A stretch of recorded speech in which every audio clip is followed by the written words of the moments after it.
नमस्कार, मैं हूं मनोज वर्मा और आप देख रहे हैं अटेंशन। और अटेंशन में बात होगी कांग्रेस, कुर्सी और कलह। जी हाँ, प्रदेश में ऐसा लग रहा है कि कांग्रेस में सब कुछ ठीक नहीं चल रहा है। दरअसल शुक्रवार को भी प्रदेश कार्यकारिणी की बैठक बुलाई गई थी।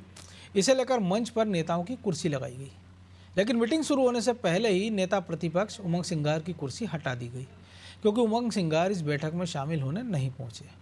अब इसे लेकर सियासत तेज हो गई है। बीजेपी जीतू पटवारी और उमंग सिंघार के बीच मतभेद के आरोप लगा रही है, लेकिन सवाल यह है कि क्या जीतू और सिंघार के बीच सच में खींचतान चल रही है और क्यों उमंग सिंघार बैठकों से दूरी बना रहे हैं। आज चर्चा इन्हीं सवालों के आसपास करेंगे, लेकिन पहले रिपोर्ट देखिए।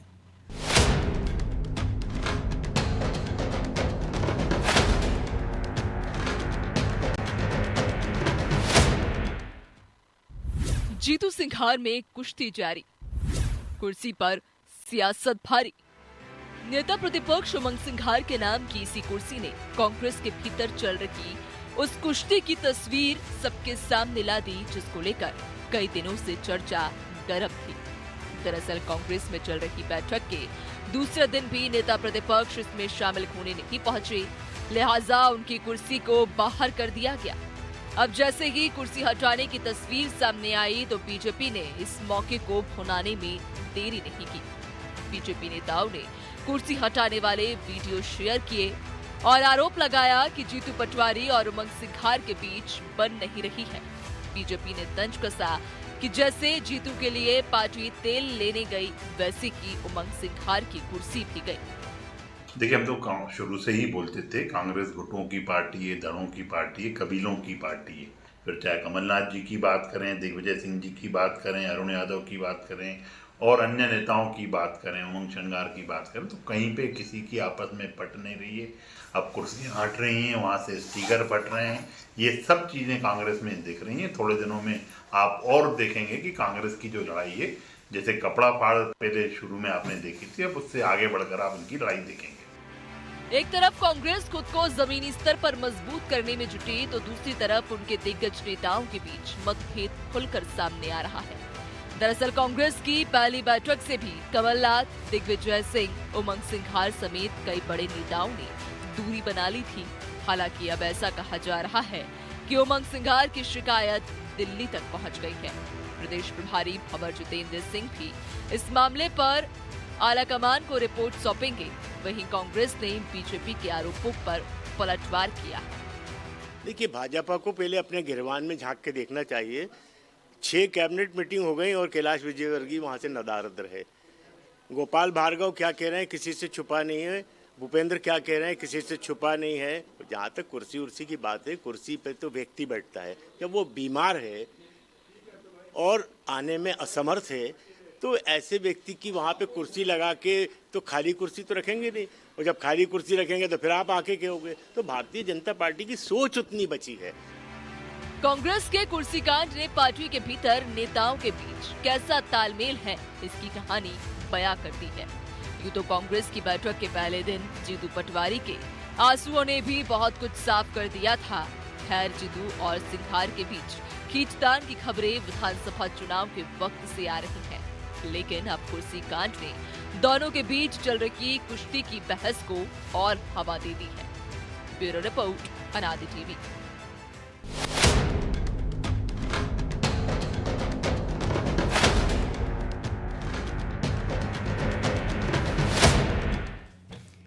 तो इसी पर चर्चा करने के लिए हमारे साथ जुड़ गए हैं वरिष्ठ पत्रकार प्रदीप तिवारी और हमारे सहयोगी ब्रजेश चौक से। वो स्वागत है तिवारी जी आपका अनादि टीवी में। आवाज़ मिल रही है आपको? बिल्कुल बिल्कुल आवाज है। तो कल जो कहानी शुरू हुई थी वो दूसरे दिन जारी रही, कह सकते हैं थोड़ी और आगे बढ़ गई। पहले दिन उन्होंने किनारा कर लिया और दूसरे दिन कांग्रेस ने उनको किनारे करने का प्रयास किया। उमंग सिंघार की बात हो रही है, कैसे देखा जाए? क्योंकि पहली बार नहीं है, इसके पहले भी खबरें आई थी कि दोनों नेताओं के बीच सब कुछ ठीक नहीं है। खासतौर से जब भिंड मुरैना और ग्वालियर के प्रत्याशी चयन की बात आई थी लोकसभा के लिए, तब बड़ी उठापटक की बात आई थी। फिर दोनों ने एक वीडियो जारी किया था जिसमें गाड़ी में दोनों सवार दिख रहे हैं, आपस में संवाद कर रहे हैं और ये बताने का प्रयास किया था कि ऑल इज़ वेल। लेकिन अब जो कुछ हुआ है उसको कैसे देखा जाए? Manoj ji, all is well तो बिल्कुल नहीं दिखाई पड़ रहा है। कारण यह है कि आप देखें तो दोनों समकक्ष बराबरी के दोनों लीडर हैं और दोनों का कहीं ना कहीं युवा की टकराहट है। और इस देखिए कांग्रेस में एक बड़ी समस्या है, आप देखे होंगे मनोज जी, काफी पुरानी ये समस्या है और इसको दूर नहीं कर पा रही कांग्रेस में। जब कोई बात संवाद की तरफ तरीके से नहीं करती, जब एक दूसरे में बातचीत कम हो जाती है और उसको जो ऊपर का नेतृत्व है जब उसको ठीक करने का प्रयास चाहिए कि जब इसको हमको ठीक करना है और आगे बढ़ना है, कांग्रेस की नीतियों रीतियों को आगे बढ़ाना है और अंदर जो खाने में गड़बड़ हो रही है उसको ठीक करना है, तो उस समय कांग्रेस को जो उच्च पदाधिकारी हैं, केंद्रीय नेतृत्व हो या प्रदेश के बड़े जो कद्दावर लीडर हैं, वो एकता का प्रयास नहीं करते हैं। तो यही कारण है कि ये फिर बाद में नासूर बन जाता है। और आप देखें तो जब से कमलनाथ साइडलाइन हुए, जीतू पटवारी जी अध्यक्ष बने, उसके बाद दिग्विजय सिंह जी का भी धीरे धीरे आप देखें दिग्विजय सिंह का बयान आना बहुत कम हो गया मध्य प्रदेश में, नहीं तो आए दिन किसी न किसी मुद्दे पे वो चर्चा करते रहते थे। बयान भले नहीं आ रहा, दूसरी लेकिन बात, बेटा तो नई लाइन पे जा रहा है ना, पिता से छोड़ के बागेश्वर बाबा के सनातन हिंदुओं को इकट्ठा करने में जा रहे हैं। उनके बयान भी आ रहे हैं कि हिंदुओं को एक हो जाना चाहिए, जो दिग्विजय की लाइन के बिल्कुल उलट है। मनोज जी देखिए क्या है, ये दोनों लीडर जो कमलनाथ है और ये दिग्विजय सिंह, ये दोनों ये प्रयास कर रहे थे कि हम अपने पुत्रों को स्थापित कर दें मध्य प्रदेश में, और केंद्रीय नेतृत्व कहीं ना कहीं कांग्रेस का उलट फेर करके दूसरी तरीके की रेखा खींचती है और उसमें वो उमंग सिंगार और जीतू पटवारी आ गए, शामिल हो गए। तो अब इन दोनों लोगों को लगने लगा है कि कहीं ना कहीं कांग्रेस में जो जिस राह पे हमको जाना चाहिए, जिस मुद्दे को हमको लेके आगे बढ़ना चाहिए, उससे हमको थोड़ा अलग हटना चाहिए।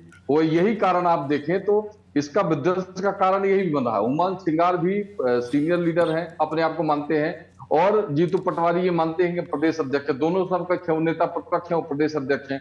अब दोनों की आपसी टकराव इस बात का है कि कहीं ना कहीं ये अपनी टीम खड़ी करना चाहते हैं। नेता प्रतिपक्ष अपने आप को आगे बढ़ाना चाहते हैं, अपनी टीम को खड़ा करना चाहते हैं। आप चुनाव के समय में देखिए टिकट के लिए लगातार वो प्रयास करते रहे, लास्ट में अंततः सबका वीडियो वायरल हुआ, मामला कुछ किसी ने जो ऊपर नेतृत्व था वो समझाने में कहीं ना कहीं विफल रहा।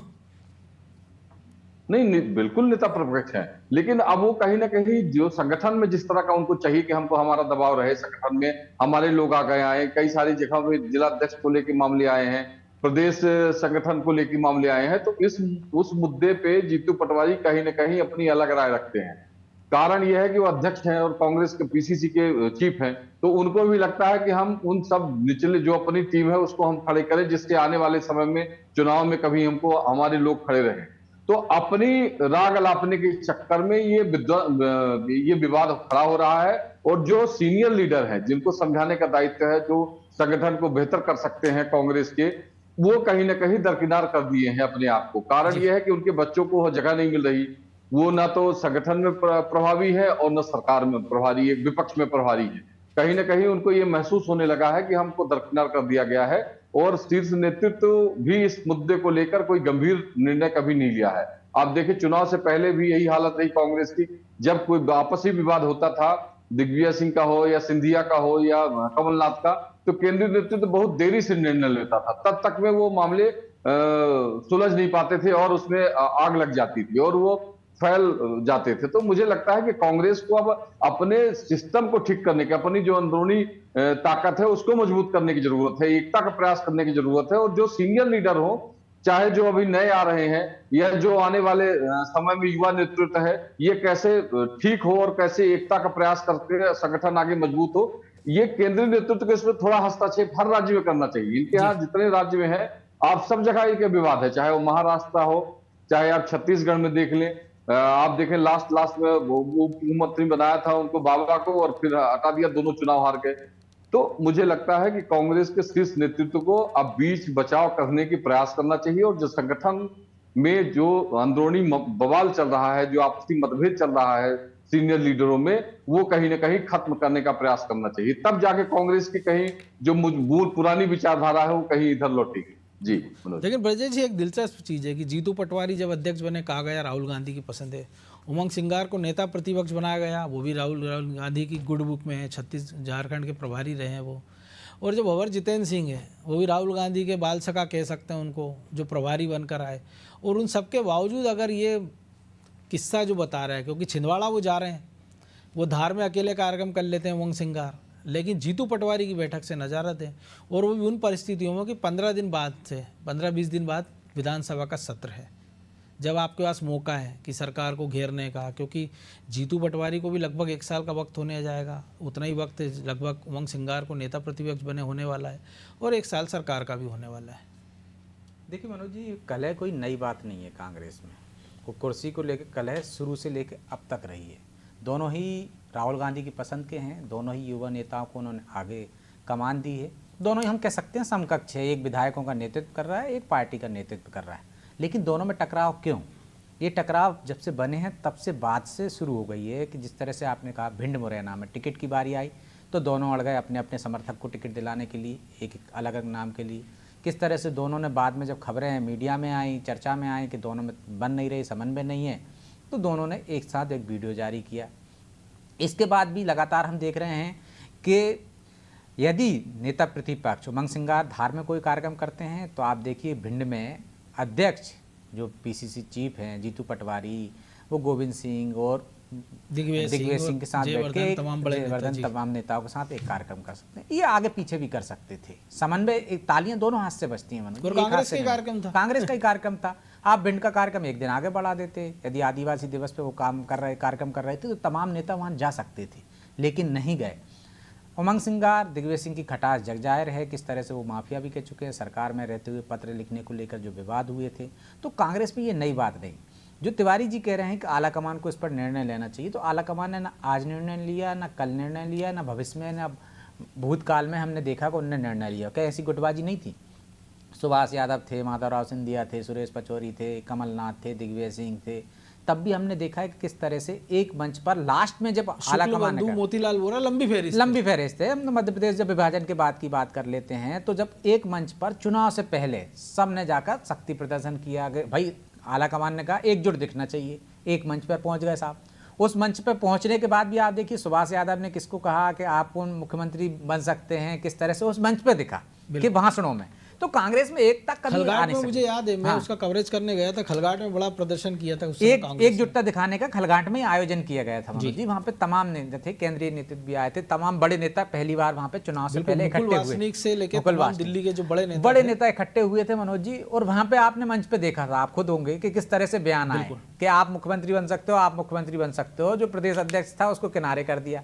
तो आप देखिए इसी तरह के विवाद हमने देखा जब अरुण यादव को पूरा पंचर करने का प्रयास किया गया कि सुभाष यादव का कद ना बढ़ जाए। तो ये ही पंचर करने की जो संस्कृति है ना कांग्रेस में, वही पंचर करने की इस कार्यक्रम को जो बैठक हो रही है, पंचर करने की कोशिश कैसे की जाती है। पहले दिन राजा पटेरिया क्या बयान देते हैं, दूसरे दिन फूल सिंह बरैया क्या बयान देते हैं। भाई बैठक पे आप बात कर रहे हो, बैठक पे बात कीजिए ना, आप एजेंडे से बाहर जाकर क्यों बात कर रहे हो। आप ये बात कीजिए कांग्रेस क्या रणनीति बना रही है। आके और बता देते कि वो सज्जन सिंह हाँ रो रहे हैं, कुर्सी हटा रहे हैं। तो ये जो आपकी जो गतिविधियां हैं, आपके नेताओं के बयान हैं, इसके बावजूद भी क्या आलाकमान कार्रवाई करता? नहीं करता मनोज, और ना इसमें कोई कार्रवाई कर सकते हैं। भले ही आपने दिल्ली में शिकायत कर दी हो, जब भंवर सिंह खुद बैठे हैं वहां पे, तो वो तो दिल्ली जाके बताएंगे इन्हें क्या स्थिति है। तो क्या राहुल गांधी को नहीं पता पहले से जो अनबन चल रही है? लेकिन मुझे लगता है कि प्रेशर पॉलिटिक्स चल रही है मनोज जी। जीतू पटवारी की टीम में जो आगे टीम बनेगी, जिला स्तर तक, मंडल स्तर तक, ब्लॉक स्तर तक उनकी टीम बनेगी, कैसे अपने लोगों को उसमें फिट कराया जा सके, तो प्रेशर डाला जा रहा है। भाई बार्गेनिंग तो तभी होगी ना, केंद्रीय आलाकमान के सामने जब आओगे भाई हमारे लोगों को भी रखो, आप एक तरफा चला रहे हो। तो ये प्रेशर पॉलिटिक्स का एक तरीका है मनोज जी, के संगठन में जब नियुक्तियां हो रही हैं उससे पहले इस तरह का वो करो, तो एक मानसिक रूप से दबाव रहता है कि सबको साधना है। तो वो साधने के लिए जीतू पटवारी पे इस तरह के कंडे अपना जा रहे हैं, और मुझे लगता है ये सफल भी होते हैं। यदि बाबा बागेश्वर की यात्रा में गए हैं जयवर्धन सिंह, तो किसी मकसद से ही गए होंगे मनोज। बिल्कुल नहीं, बिना मकसद के नहीं गए। दिग्विजय सिंह नहीं आए, कमलनाथ नहीं आए, तो बिना मकसद के नहीं आए। राजनीति में हर कदम, हर बयान किसी न किसी मकसद के लिए कहा जाता है। कमलनाथ भी जब हनुमान भक्त हैं, दिग्विजय सिंह हनुमान भक्त है, तो जयवर्धन को क्या दिक्कत है? हाँ, क्या दिक्कत है? तो आप देखिए वो कोई राजनीतिक यात्रा तो थी नहीं, तो चले गए वो भी। तो ये मुझे लगता है कि जीतू पटवारी जो लगातार सक्रियता है, मेहनत कर रहे हैं, तो जो एक उनसे ऊपर की लाइन के नेता थे या जो उनकी समकक्ष लाइन के नेता हैं, उनको लगता है समकक्ष वालों को आगे ना निकल जाए, ऊपर वालों को लगता है कि भाई जो हम चाह रहे थे उससे दौड़ में आगे ना निकल जाए, कि मतलब प्रथम पंक्ति का दावेदार बन जाए व्यक्ति। तो जीतू पटवारी में और नेता प्रतिपक्ष में ये भी होड़ चल रही है मनोज जी कि किसके नंबर ज़्यादा बढ़ जाएं। जिसके नंबर ज़्यादा बढ़ जाएंगे वो आला कमान की पसंद में आ जाएगा, और पसंद में आ जाएगा तो भविष्य में उसके नाम पर आगे मोहर लगेगी। तो ये जो संभावना है, जो इसको लेकर सियासतदार एक दूसरे की टांग खींचते हैं, वही टांग खिंचाई यहाँ हो रही है। लेकिन आला कमान पहले भी सोचता था, अब भी कोई बड़ा निर्णय होने वाला नहीं है। आखिर में होगा कि भैया आप समन्वय बनाइए, एक दूसरे के साथ करिए और अपने लोगों को साथ कर जीतू पटवारी को। ये संघर्ष तो हमने कल ही सज्जन सिंह वर्मा के बयान में बिल्कुल कि उनको 4 साल तक संघर्ष करना, पार्टी को भी संघर्ष करना था। हाँ, तो संघर्ष करना ही है जीतू पटवारी को। तो जो हमने कल भी चर्चा की थी, रोने से अब काम नहीं चलेगा। तो जो आज का निर्णय है, निश्चित तौर पर अच्छा किया। नहीं आ रहा भाई आपकी कुर्सी क्यों लगाना, पहले से हटा देते तो सवाल खड़े होते, तो हटवा दी। जो नेता नहीं आए उनको पीछे छोड़ के आगे बढ़ना चाहिए। उनको जो नए लोगों को जोड़ना चाहिए, नए लोगों को साथ आगे बढ़ना चाहिए। जो साथ आ रहे हैं अच्छी बात है, जो नहीं आ रहे हैं तो 4 साल तक तो आपको कोई कुछ बिगाड़ नहीं सकता। जब आप भविष्य बाद में देखेंगे, जब चुनाव आएंगे, तब तक आप पार्टी को मजबूत कर लो तो लोगों को क्या, पार्टी के आला कमान को भी आप मजबूर कर सकते हो। जो आप कह रहे हो वो सही है, क्योंकि आप संघर्ष कर रहे हो। लेकिन तिवारी जी, इसके लिए आपको नहीं लगता आला कमान की चर्चा जरूर है, लेकिन जो कुछ घटनाक्रम हम देखते हैं कि राजस्थान छत्तीसगढ़ में करारी हार होती है, लेकिन उसके बाद आप देखिए उसके जिम्मेदार कौन होते हैं, भूपेश बघेल और अशोक गहलोत। लेकिन लगातार उनको पार्टी प्रमोट करती जाती है। अभी आप देखिए आज ही जो खबर आई है कि अशोक गहलोत को पर्यवेक्षक बना दिया गया महाराष्ट्र का। उसके पहले भूपेश बघेल, अशोक गहलोत को कई सारे राज्यों में जिम्मेदारी मिली। तो मध्य प्रदेश के जो ठिकाने लगाए हुए नेता, वो भी किसी ना किसी उम्मीद में रहते होंगे ना, हो सकता है उनको भी कहीं ना कहीं उनका पुनर्वास हो जाए। क्योंकि अगर राहुल गांधी किसी नेता के घर जाकर लंच कर रहे हैं मध्य प्रदेश के कमलनाथ के घर, तो एक मैसेज तो जा ही रहा है ना कि वो बड़े ताकतवर तो हैं ही सही, भले हो ना हो, उनको कोई जिम्मेदारी ना दो। तो ये ऐसा नहीं लग रहा आला कमान भी चाह रहा है कि फूट करो राष्ट्र करो टाइप की, भैया आप मध्य प्रदेश में लड़ते झगड़ते रहो और जो पार्टी जैसी चल रही, और नेताओं को भी लग रहा है ठीक है 4 साल कोई काम तो है नहीं, 4 साल संघर्ष विपक्ष के रूप में करेंगे सरकार से तो चुक जाएंगे, तो बेहतर आपस में संघर्ष करते रहो, चुनावी साल में फिर चुनाव में सरकार से संघर्ष कर लेंगे। क्योंकि कहावत भी है ना, जो बनियर होता है वो फ्री नहीं बैठता, बाट तराजू तोलता रहता है वो। निश्चित तौर पर मनोज जी, देखिए केंद्रीय नेतृत्व हमेशा उसी को ज्यादा वो प्रभावी बनाता है जो सक्रिय होता है, काम करने में आगे बढ़ता है, और ठीकरा भी गलतियों को उसी के ऊपर फूटता है। आप देखिए तो भूपेश बघेल प्रयास किए, अध्यक्ष रहे, सरकार जब आ गई छत्तीसगढ़ में, तो आप 2.5 साल का पहले मामला था कि 2.5 साल बाबा को बनाएंगे, 2.5 साल भूपेश बघेल रहेंगे मुख्यमंत्री, लेकिन वो फार्मूला कैंसिल हो गया और केंद्रीय नेतृत्व ने उसको हटा दिया, उसको साइड लाइन कर दिया कि नहीं भाई अब वो भूपेश बघेल ही कंटिन्यू करेंगे, और उसका नतीजा आपने देख लिया लास्ट में। और उसके बाद ठीकरा भाई उन्हीं के ऊपर फूट गया कि सरकार ने अच्छा काम नहीं किया। तो केंद्रीय नेतृत्व के ऊपर आक्षेप लगाने में किसी भी कांग्रेस के अडानी का जो खुलासा हुआ, राहुल गांधी ने आरोप लगाया, उस समय छत्तीसगढ़ में भूपेश बघेल की सरकार थी और आज ही उनको महाराष्ट्र का सह प्रभारी बना दिया अशोक गहलोत के संग। बिल्कुल, तो आप देखो ना वो जो पद यात्रा रही वो कहीं ना कहीं उसमें आरोप ये लग रहा है कि छत्तीसगढ़ तक तार पहुंचे। राहुल, आप देखें मनोज जी, राहुल गांधी की जो पद यात्रा रही, बहुत सारे पैसे उसमें खर्च हुए होंगे, तो कहीं ना कहीं आपकी आवाज नहीं मिल पा रही है। और यात्रा में ही खर्च नहीं हुए होंगे ना तिवारी जी, जिस तरह से भूपेश बघेल को उन्होंने जिम्मेदारियां दी, जब बहुत फर्क नहीं पड़ता है। क्या लगता है कि जो मध्य प्रदेश में जो मामला है, मध्य प्रदेश में केंद्रीय नेतृत्व के मालूम है कि अभी पोटेंशियल है जीतू पटवारी में, और जीतू पटवारी क्षेत्र में जाके जो युवा है वर्ग है, जो महिला वर्ग है, जो और बहुत सरकार के खिलाफ जो ये मुहिम खड़ा करना चाहिए, तो वो जीतू पटवारी एक एडवांटेज और है ना, जो कमलनाथ के लिए कहा जाता था कि वो भले सक्रिय नहीं थे, दौड़ाओ, कि वो पार्टी को चलाने के लिए फंड खर्चा कर सकते हैं, तो उस स्थिति में जीतू पटवारी भी हैं। बिल्कुल, तो मुझे लगता है कि 4 साल जिस तरीके से सरकार के विरोध में माहौल खड़ा करेंगे और जब मजबूत स्थिति में आ जाएगी, फिर केंद्रीय नेतृत्व सामने आएगा, उसको जो अच्छा लगेगा वो उसका निर्णय लेगा, और अच्छा तब लगेगा जो उसका फॉलोअर होगा। तो जिस तरीके से मुझे लगता है कांग्रेस में फॉलोअर वाली सिस्टम जो चला है वो सबके साथ। आपकी आवाज नहीं मिल पा रही है। तो ब्रजेश जी, फॉलोअर सिस्टम है जी, और इनके आप देखिए पहले भी जी तिवारी, पहले भी ऐसी परिस्थितियां नहीं है। आप चाहे बिंद के नेताओं को देख लें, कुमार अर्जुन सिंह जी भी रहे, उनके मंत्रिमंडल का आप देखो, दिग्विजय सिंह जी भी रहे, तो वो फिर उनका कार्यकाल चला, उनके लोग रहे, कमलनाथ जब रहे तो आप देखिए सिंधिया जी कैसे किनारे हो गए, उनका पूरा कार्यकाल रहा। तो मुझे लगता है कि अब पीसीसी चीफ है जीतू पटवारी, तो अपने हिसाब चल रहे हैं। अब उसमें उमंग सिंगार फिट नहीं बैठ रहे हैं, तो अपनी उनकी कुर्सी हटा दी गई है। अब वो केंद्रीय नेतृत्व तय करेगा कि उनकी कुर्सी रहेगी कि नहीं रहेगी। तो ब्रजेश जी, लग रहा है इतना आसान हो गया, क्योंकि संकट है, और अगर उमंग सिंगार को लग रहा है कि उनके पास पावर होना चाहिए, तो आदिवासी कांग्रेस के अध्यक्ष बना दिया जाए, उनको बेहतर हो कि भैया अपनी कार्यकारिणी तुम बना लो अपने हिसाब से, अपने लोगों को सेट कर लो और अध्यक्ष भी बन जाओ। देखिए और मनोज, नेता प्रतिपक्ष का पद किसी और को दे दो। पावर की तो कोई कमी नहीं है, मैंने पहले भी कहा समकक्ष हैं, यदि वो प्रदेश अध्यक्ष हैं तो वो नेता कैबिनेट प्रतिपक्ष मंत्री का हैं, दर्जा है ना, कैबिनेट नेता मंत्री का प्रतिपक्ष दर्जा है, के नाते। आपके पास सारे संसाधन है, तो पावर में तो आपकी कोई कमी नहीं है।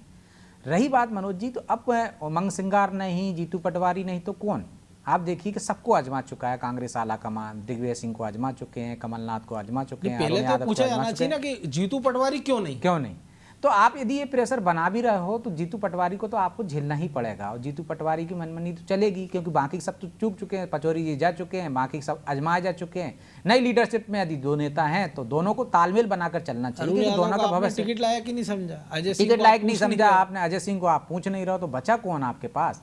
आपको इन नेताओं को साथ में मिलकर चलना चाहिए दोनों को। और यदि आप ये सोच रहे हो, या जीतू पटवारी खेमा सोचे, या अन्य कांग्रेस के नेता सोच रहे हो कि जीतू पटवारी हट जाएंगे, या जीतू पटवारी पक्ष के सोच रहे हो कि नेता प्रतिपक्ष का शिकायत से करने से, कुर्सी हटाने से उनका कुछ बिगड़ जाएगा, तो दोनों का कुछ नहीं बिगड़ने वाला मनोज जी।